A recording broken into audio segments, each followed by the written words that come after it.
Hey boys, it's January 30th today, so almost to the end of the month, and thanks for hanging in there, or coming back if you've been away for a little while. That's okay too. Hey, today was Psalm 25, and when I think about Psalm 25, I think it's a really good definition of what the Christian life looks like, what faith actually looks like, and it starts with, "In you, O Lord, my God, I put my trust. I trust in you. Do not let me put to shame, nor let my enemies triumph over me." No one who hopes in you will ever be put to shame, but shame will come on those who are treacherous without cause. I like the beginning of that because I think it's a declaration of loyalty, which I think is a great definition of faith.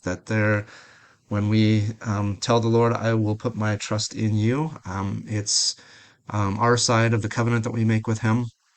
Much like a covenant of marriage, for instance, when you say those wedding vows, you are saying, "I'm going to do this and not going to change my mind. I'm not going to forsake those vows." And so when somebody says, as the psalmist does here, "In you, Lord my God, I put my trust," that is a declaration of loyalty and faith, and I am going to stick with you.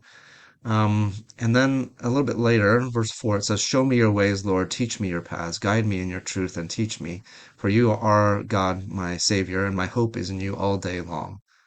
Again, I think that's a great declaration too of the decision we make to participate in our sanctification, to walk with the Lord as He shows us His ways, to continue to make that decision to follow Him and trust Him, even when that path or that way doesn't make sense to us. But we've determined that we're going to go and that we're going to let Him be our guide and that we're going to stick to that plan. Again, I think that's a definition of faith and the walk of the Christian life. Verse 6 then, "Remember, Lord, your great mercy and love, for they are from of old. Do not remember the sins of my youth and my rebellious ways. According to your love, remember me, for you, Lord, are good." Another good demonstration of the fact that we don't want to look back in regret, but look forward in what God has for us ahead, because we know that He has forgiven our sins in the past, that we should move on from those and go away from our rebellious ways and follow after Him.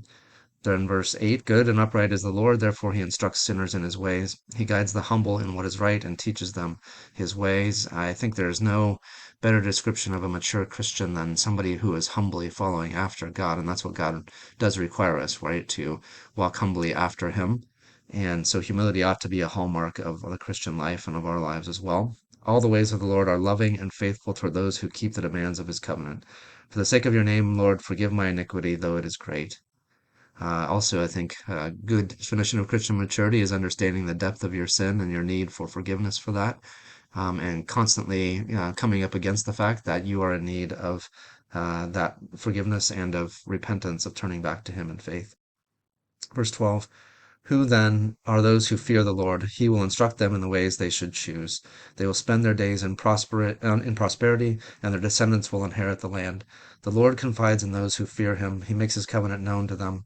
Fear and obedience are linked in Scripture, and certainly in this one as well. My eyes are on the Lord, for only He will release my feet from the snare. And I think that's a good description even of living in a broken world, that one day we will be released from the snare of what we are caught in at this time, but God will release us from that. So something to look forward to.